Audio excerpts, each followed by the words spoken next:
ଜୟଗୁରୁ। ବିଷୟ ସ୍ୱାମୀ ପୂର୍ଣ୍ଣାନନ୍ଦଙ୍କ ସହ ସାକ୍ଷାତ।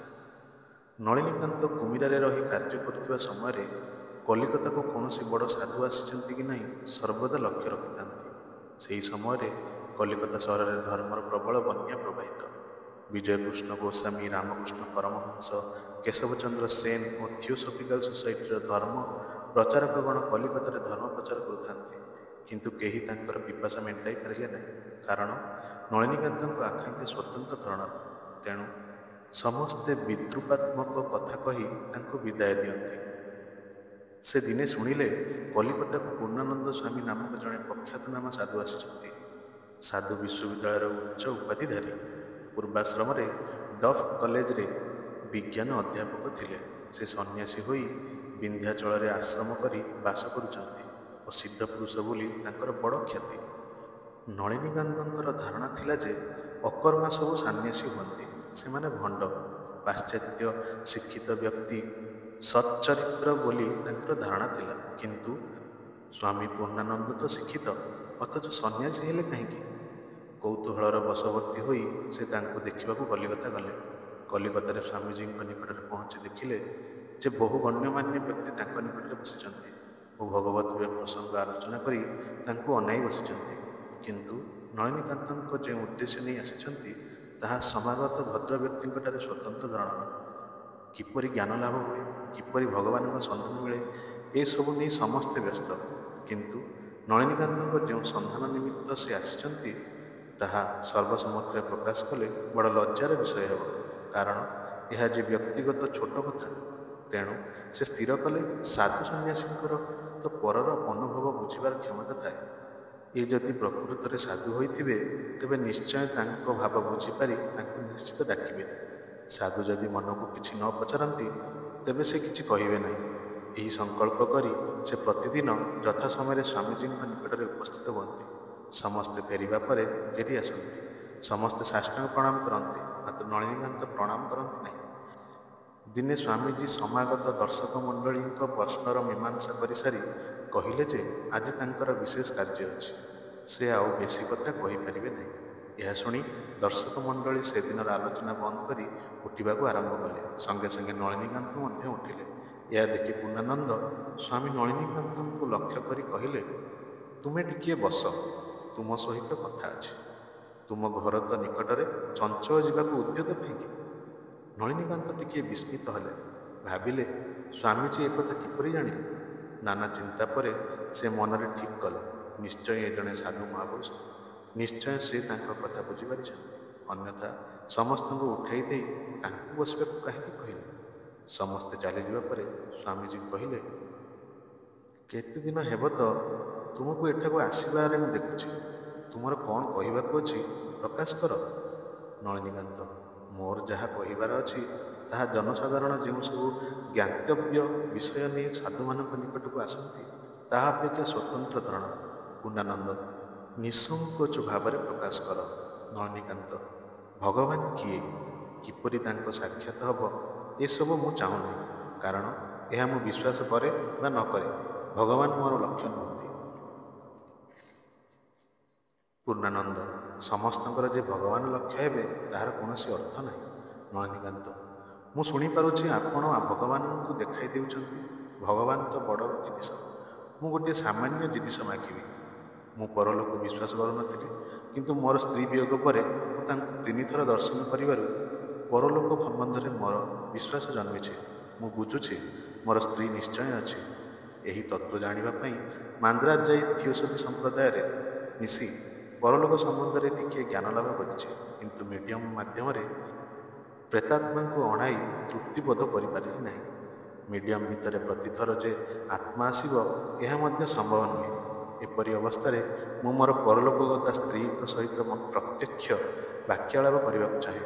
ଆପଣଙ୍କ ଶାସ୍ତ୍ରରେ ଯଦି ପରଲୋକଗତା ସ୍ତ୍ରୀକୁ ଚାକ୍ଷୁଷ ଦର୍ଶନ କରିବା ଭଳି କିଛି ସାଧନା ଥାଏ ମୁଁ ତାହା ଜାଣିବାକୁ ଇଚ୍ଛା କରେ। ଆପଣ ମୋତେ ତାହାର ପନ୍ଥା ଦେଖାଇ ପାରିବେ କି? ପୂର୍ଣ୍ଣାନନ୍ଦ, ହଁ ପାରିବି। ଆଜି ବହୁତ ରାତି ହେଲାଣି। ତୁମେ କାଲି 2 ପ୍ରହର ସମୟରେ ଆସ। ନଳିନୀକାନ୍ତ, ମୋର ଇଚ୍ଛା ସତ୍ତ୍ୱେ ମୁଁ ଆପଣଙ୍କୁ ପ୍ରଣାମ କରିପାରି ନଥିଲି, ମୋତେ କ୍ଷମା ଦେବେ। ପୂର୍ଣ୍ଣାନନ୍ଦ, ତୁମେ ଠିକ୍ କରିଛ। ଏଥିରେ କିଛି ଅପରାଧ ନାହିଁ। ସାଧୁମାନେ ପ୍ରଣାମ ଚାହାନ୍ତି ନାହିଁ। ନିଜେ ନ ବୁଝି ଆତ୍ମଗୌରବ ନଷ୍ଟ କରିବା ଉଚିତ ନୁହେଁ। ନଳିନୀକାନ୍ତ ପୂର୍ଣ୍ଣାନନ୍ଦ ସ୍ୱାମୀଙ୍କ ସହିତ ଆଳାପରେ ବିଶେଷ ଆଶାନ୍ୱିତ ହୋଇ ଫେରିଲେ। କୌଣସି ପ୍ରକାରେ ରାତ୍ରି ଯାପନ କରି ପରଦିନ ଦ୍ୱିପ୍ରହର ସମୟରେ ସ୍ୱାମୀଜୀଙ୍କ ନିକଟରେ ଉପସ୍ଥିତ ହେଲେ। ଅନେକ ସମୟ ପର୍ଯ୍ୟନ୍ତ ସ୍ୱାମୀଜୀଙ୍କ ସହିତ ଆଲୋଚନା ହେଲା। ପୂର୍ଣ୍ଣାନନ୍ଦ, ତୁମେ ନିଜର ସ୍ତ୍ରୀକୁ ଦେଖା କରିବାକୁ ଇଚ୍ଛା କରୁଛ। ତୁମର ସ୍ତ୍ରୀ ଓ ପ୍ରତ୍ୟେକ ସ୍ତ୍ରୀ ମାତ୍ରକେ ଜଗଜ୍ଜନନୀ ଆଦ୍ୟାଶକ୍ତି ମହାମାୟାଙ୍କର ଅଂଶ ସମ୍ଭୂତା ବା ଛାୟା। ତୁମ ସ୍ତ୍ରୀ ତାଙ୍କଠାରେ ମିଶି ଯାଇଅଛନ୍ତି। ତୁମ ସ୍ତ୍ରୀକୁ ପାଇବାକୁ ଯେଉଁ ସାଧନା, ଜଗଜ୍ଜନନୀଙ୍କୁ ପାଇବାକୁ ମଧ୍ୟ ସେହି ସାଧନା। ତେବେ ସମଷ୍ଟି ଆତ୍ମାକୁ ନ ପାଇ ତୁମେ ବ୍ୟଷ୍ଟି ଆତ୍ମା ପ୍ରତି ଆସକ୍ତ କାହିଁକି? ଜଗଜ୍ଜନନୀଙ୍କୁ ପାଇପାରିଲେ ତ ତୁମର ଉଦ୍ଦେଶ୍ୟ ସାଧିତ ହେବ। ତୁମ ସ୍ତ୍ରୀକୁ ପାଇବ, ଜଗଜ୍ଜନନୀଙ୍କୁ ମଧ୍ୟ ପାଇପାରିବ। ସେତେବେଳେ ଦେଖିବ ସବୁ ତୁମର କରାୟତ୍ତ। ମୁଁ ସେହି ଜଗଜ୍ଜନନୀ ମାଙ୍କୁ ଚାକ୍ଷୁଷ ଦର୍ଶନ କରିବାର ଉପାୟ କହିଦେବି। ନଳିନୀକାନ୍ତ, ଜଗଜ୍ଜନନୀଙ୍କୁ ପାଇବାରେ ମୋର କିଛି ମାତ୍ର ଆବଶ୍ୟକତା ନାହିଁ। ମୁଁ ସେହି ଆତ୍ମୀୟାକୁ ପାଇବା ପାଇଁ ଆବଶ୍ୟକ ହେଲେ ଜଗଜ୍ଜନନୀଙ୍କ ଆରାଧନା କରିବାକୁ ପ୍ରସ୍ତୁତ ଅଛି। ଏହି ସାଧନ ପ୍ରଣାଳୀ ମୋତେ କହିଦିଅନ୍ତୁ ଓ ମୋତେ ଆପଣଙ୍କ ସହିତ ହିମାଳୟ ନେଇଯାଆନ୍ତୁ। ପୂର୍ଣ୍ଣାନନ୍ଦ, ମୁଁ ତୁମର ଗୁରୁ ନୁହେଁ। ତୁମର ଗୁରୁ ନିର୍ଦ୍ଦିଷ୍ଟ ଅଛନ୍ତି। ତୁମେ ତାଙ୍କୁ ଅନୁସନ୍ଧାନ କରି ପ୍ରଥମେ ବ୍ରହ୍ମଚର୍ଯ୍ୟ ଦୀକ୍ଷା ଗ୍ରହଣ କର, ପରେ ସନ୍ନ୍ୟାସ ଗ୍ରହଣ କରିବ। ଉପଯୁକ୍ତ ଗୁରୁଙ୍କଠାରେ ଦୀକ୍ଷା ନେଇ ମହାଶକ୍ତିଙ୍କ ସାଧନାରେ ପ୍ରବୃତ୍ତ ହୁଅ। ଅନନ୍ତର ନଳିନୀକାନ୍ତ ପୂର୍ଣ୍ଣାନନ୍ଦଙ୍କଠାରୁ ବିଦାୟ ନେଇ ପୁନରାୟ କର୍ମସ୍ଥଳ କୁମିରକୁ ଫେରିଆସିଲେ। ଗୁରୁ ସନ୍ଧାନ। ନଳିନୀକାନ୍ତ ପୂର୍ଣ୍ଣାନନ୍ଦ ସ୍ୱାମୀଙ୍କ ସଂସ୍ପର୍ଶରେ ଆସିବାରୁ ସ୍ତ୍ରୀଙ୍କର ଚାକ୍ଷୁଷ ଦର୍ଶନ ଲାଭ କରିବା ଆଶା ମନ ମଧ୍ୟରେ ସଞ୍ଚାର ହେଲା। ସେ ବୁଝିଲେ ଯେ ଗୁରୁ ନ ହେଲେ କିଛି ହେବ ନାହିଁ। ତେଣୁ ଗୁରୁ ପାଇବା ନିମିତ୍ତ ସେ ବ୍ୟାକୁଳ ହୋଇପଡ଼ିଲେ। କିନ୍ତୁ କୌଣସିଠାରେ ଗୁରୁଙ୍କର ସନ୍ଧାନ ମିଳିଲା ନାହିଁ। ପିତା ଭୁବନମୋହନ ପୁତ୍ରର ବ୍ୟାକୁଳତା ଦେଖି କୁଳଗୁରୁଙ୍କ ନିକଟକୁ ମନ୍ତ୍ର ନେବାକୁ କହିଲେ। କିନ୍ତୁ ନଳିନୀକାନ୍ତଙ୍କର କୁଳଗୁରୁଙ୍କଠାରେ ଆଦୌ ବିଶ୍ୱାସ ନଥିଲା। ସେ କାତର ପ୍ରାଣରେ ଓ ବ୍ୟାକୁଳ କଣ୍ଠରେ ଗୁରୁଲାଭ ନିମିତ୍ତ ଭଗବାନଙ୍କ ନିକଟରେ ପ୍ରାର୍ଥନା କରିବାକୁ ଲାଗିଲେ। ମନ୍ତ୍ର ପ୍ରାପ୍ତି। ଦିନେ ହଠାତ୍ ଗଭୀର ରାତ୍ରିରେ ନଳିନୀକାନ୍ତଙ୍କ ଶୟନ କକ୍ଷ ଆଲୋକମୟ ହୋଇଉଠିଲା। ସେହି ଆଲୋକରେ ଝଲକରେ ତାଙ୍କର ନିଦ୍ରାଭଙ୍ଗ ହେବାରୁ ସେ ଦେଖିପାରିଲେ ଯେ ସମ୍ମୁଖରେ ଜଣେ ଜଟାଜୁଟମ ବିମଣ୍ଡିତ ଦୀର୍ଘକାୟ ସନ୍ନ୍ୟାସୀ ଦଣ୍ଡାୟମାନ। ସସ୍ମିତ ମୁଖମଣ୍ଡଳ, ଦେହ ପ୍ରଭାବରେ ଚତୁର୍ଦିଗ ଆଲୋକିତ ହୋଇଉଠିଛି। ନଳିନୀକାନ୍ତ ଶୀଘ୍ର ଶଯ୍ୟା ତ୍ୟାଗ କରି ସନ୍ନ୍ୟାସୀଙ୍କ ଚରଣ ତଳେ ପ୍ରଣାମ କଲେ। ସନ୍ନ୍ୟାସୀ ସସ୍ନେହ ଗମ୍ଭୀର ସ୍ୱରରେ କହିଲେ, ବତ୍ସ, ତୁମେ ମନ୍ତ୍ର ଗ୍ରହଣ ନିମିତ୍ତ ବ୍ୟାକୁଳ ହୋଇପଡ଼ିଛ। ମୁଁ ତୁମ ପାଇଁ ମନ୍ତ୍ର ଆଣିଛି, ଗ୍ରହଣ କର। ଏହା କହି ଗୋଟିଏ ବିଲ୍ୱପତ୍ର ନଳିନୀକାନ୍ତଙ୍କ ହାତକୁ ବଢ଼ାଇଦେଲେ। ନଳିନୀକାନ୍ତ ଯନ୍ତ୍ରଚାଳିତ ପୁତ୍ତଳିକା ପରି ପତ୍ରଟି ଗ୍ରହଣ କଲେ। ପ୍ରଦୀପ ଜାଳି ଦେଖିଲେ ଯେ ଗୋଟିଏ ବିଲ୍ୱପତ୍ରରେ ରକ୍ତଚନ୍ଦନ ଦ୍ୱାରା ଏକାକ୍ଷରୀ ମନ୍ତ୍ର ଲେଖାଯାଇଛି। ଏହା କି ମନ୍ତ୍ର, କିପରି ଜପ କରିବାକୁ ହେବ, ତାହା ଜାଣିବା ନିମିତ୍ତ ମନ୍ତ୍ରଦାତାଙ୍କ ଆଡ଼କୁ ଦୃଷ୍ଟି ନିକ୍ଷେପ କଲେ। ଦେଖିଲେ ଯେ ସେ ମୂର୍ତ୍ତି ଅନ୍ତର୍ନିହିତ ହୋଇଯାଇଛି, ଗୃହ ଶୂନ୍ୟ।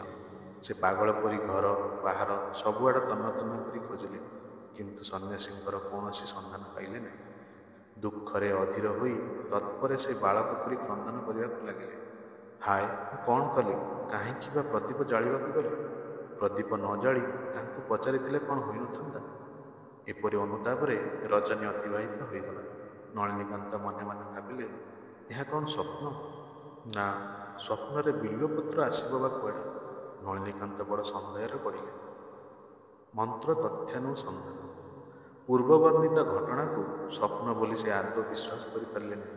ତାଙ୍କ ମନ ଅସ୍ଥିର ହୋଇଉଠିଲା। ସେ ମନ୍ତ୍ରର ତଥ୍ୟାନୁସନ୍ଧାନ ନିମିତ୍ତ ବଙ୍ଗଦେଶର ବଡ଼ ବଡ଼ ପଣ୍ଡିତମାନଙ୍କ ନିକଟକୁ ଗଲେ। ସମସ୍ତେ କହିଲେ, ମନ୍ତ୍ର ଅଶୁଦ୍ଧ, ଜପ ନିଷ୍ଫଳ। ସମୟ ସମୟରେ ଶୈତାନମାନେ ମଧ୍ୟ ଏହିପରି ମନ୍ତ୍ର ଦେଇଥାନ୍ତି। କିନ୍ତୁ ଏଥିରେ ନଳିନୀକାନ୍ତଙ୍କର ମନ ମାନିଲା ନାହିଁ। ସେ ଏହି ଦୈବୀ ଘଟଣାର ପ୍ରକୃତ ମର୍ମ ଜାଣିବା ନିମିତ୍ତ କିଛିଦିନ ପାଇଁ କାର୍ଯ୍ୟରୁ ଅବସର ନେଇ କଲିକତା ଯାତ୍ରା କଲେ। ଅଦ୍ଭୁତ ସାଧୁ।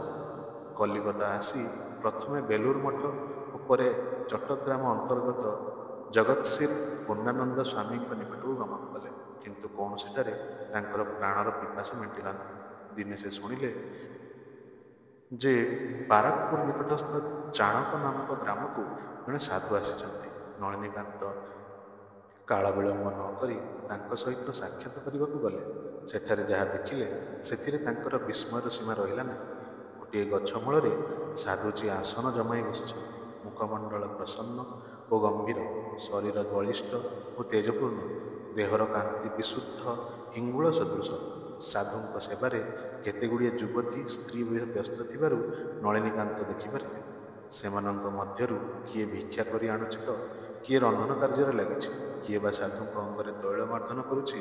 ସାଧୁ କାହାକୁ କିଛି ଆଦେଶ କରୁନାହାନ୍ତି। ସମସ୍ତେ ଯନ୍ତ୍ରଚାଳିତ ପରି ନିଜ ନିଜ କାର୍ଯ୍ୟରେ ଲାଗିଛନ୍ତି। ସାଧୁଙ୍କର କେହି ପୁରୁଷ ଶିଷ୍ୟ ନାହାନ୍ତି। ନଳିନୀକାନ୍ତ ଏ ବ୍ୟାପାରର ରହସ୍ୟ ବୁଝି ପାରିଲେ ନାହିଁ। ଜଣେ ସାଧକଙ୍କର ଯଦି ଏତେ ଗୁଡ଼ିଏ ସ୍ତ୍ରୀ ଲୋକ ଆବଶ୍ୟକ ହୁଅନ୍ତି, ଏହା ବ୍ୟଭିଚାର ଭିନ୍ନ ଆଉ କ'ଣ ହୋଇପାରେ? ନା, ସେ ନାସିକ କୁଞ୍ଚନ କରି ସେଠାରୁ ଲେଉଟି ଆସିଲେ। କେବଳ ନଳିନୀକାନ୍ତ କାହିଁକି, ଯେକୌଣସି ସାଧାରଣ ଗୃହସ୍ଥ ମଧ୍ୟ ଏପରି ଘଟଣାରେ ଠିକ୍ ତାଙ୍କରି ପରି ନାସିକା କୁଞ୍ଚନ କରିଥାନ୍ତେ। ସାଧୁମାନେ ମନୋରାଜ୍ୟରେ ଯେଉଁ ସ୍ତରରେ ବିଚରଣ କରନ୍ତି, ସାଧାରଣ ଲୋକେ ତାହାର ଅତି ନିମ୍ନ ସ୍ତରରେ ଥିବାରୁ ଓ ସେମାନେ ସାଧୁ ସନ୍ନ୍ୟାସୀମାନଙ୍କର ଦୈନନ୍ଦିନ କାର୍ଯ୍ୟକଳାପ ସାଂସାରିକ ବିଚାର ବୁଦ୍ଧି ଦ୍ୱାରା ନିଜ ସ୍ତରରୁ ବିଚାର କରୁଥିବାରୁ ଅନେକ ସମୟରେ ମାରାତ୍ମକ ଭୁଲମାନ କରି ବସନ୍ତି। ନଳିନୀକାନ୍ତଙ୍କର ମଧ୍ୟ ତଦ୍ରୂପ ଭୁଲ ହୋଇଥିଲା। କହିବା ବାହୁଲ୍ୟ ଯେ ପ୍ରେମ ସିଦ୍ଧି ପରେ ଶ୍ରୀ ଶ୍ରୀ ଠାକୁର ବୁଝିପାରିଲେ ଯେ ଏହି ସାଧୁ ଜଣେ ଅସାଧାରଣ ଶକ୍ତିସମ୍ପନ୍ନ ମହାପୁରୁଷ। ଜୟଗୁରୁ। ପରବର୍ତ୍ତୀ ଅଧ୍ୟାୟ କାଶୀ ଗମନ। ଜୟଗୁରୁ।